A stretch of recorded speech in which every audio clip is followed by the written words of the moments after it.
জানা যায় তা ধানমন্ডির তাকুয়া মসজিদের সামনে জয় বাংলা স্লোগান দিচ্ছেন আওয়ামী লীগের নেতাকর্মীরা। দেখানোর চেষ্টা করছি।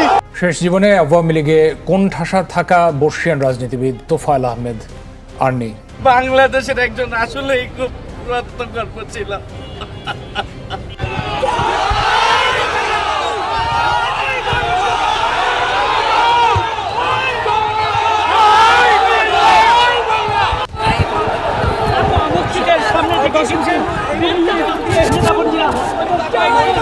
মুক্তিযোদ্ধা ও আওয়ামী লীগ নেতা তোফায়েল আহমেদের জীবনাবসান ঘিরে টান টান উত্তেজনা বিরাজ করছে রাজনৈতিক অঙ্গনে।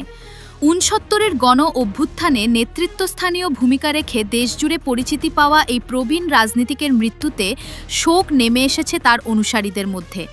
১৯৭০ সালের নির্বাচনে মাত্র ২৭ বছর বয়সে তোফায়েল আহমেদ পাকিস্তান জাতীয় পরিষদের সদস্য নির্বাচিত হন।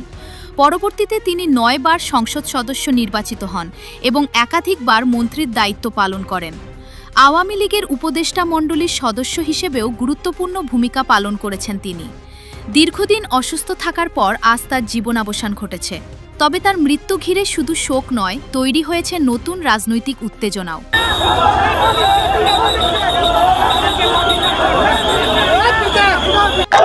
দর্শক দেখানোর চেষ্টা করছি যে তোফায়েল আহমেদের মরদেহ বহনকারী যে অ্যাম্বুলেন্সটি রয়েছে সেই অ্যাম্বুলেন্সের সামনে জয় বাংলা স্লোগান দিচ্ছেন এবং তাদেরকে কিন্তু পুলিশের পক্ষ থেকে ছত্রভঙ্গ করে দিচ্ছেন।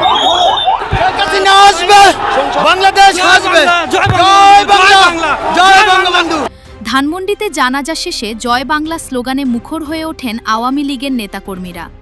এক পর্যায়ে পরিস্থিতি উত্তপ্ত হয়ে উঠলে পুলিশের সঙ্গে ধাক্কাধাক্কি ও উত্তেজনার সৃষ্টি হয়।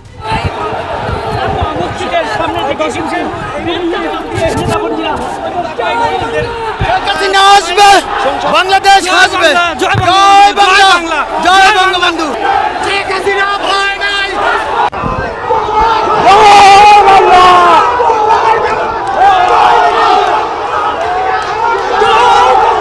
তারা স্লোগান দিয়ে পথ আটকে বিশৃঙ্খলা করার চেষ্টা করেছে। আমরা সেটা বিশৃঙ্খলা নিয়ন্ত্রণে পুলিশ ব্যবস্থা করেন। প্রিয় নেতাকে শেষ বিদায় জানাতে এসে কান্নায় ভেঙে পড়েন বহু নেতাকর্মী ও সমর্থক। জানাজাস্থলে আবেগঘন পরিবেশের পাশাপাশি দেখা যায় রাজনৈতিক স্লোগানেরও প্রতিধ্বনি। তোফায়েল আহমেদ বোলার তোফায়েল আহমেদই ছিলেন না, সারা বাংলাদেশের একজন নেতা ছিলেন এবং দলমত নির্বিশেষে তিনি সকলের উপকার করছেন।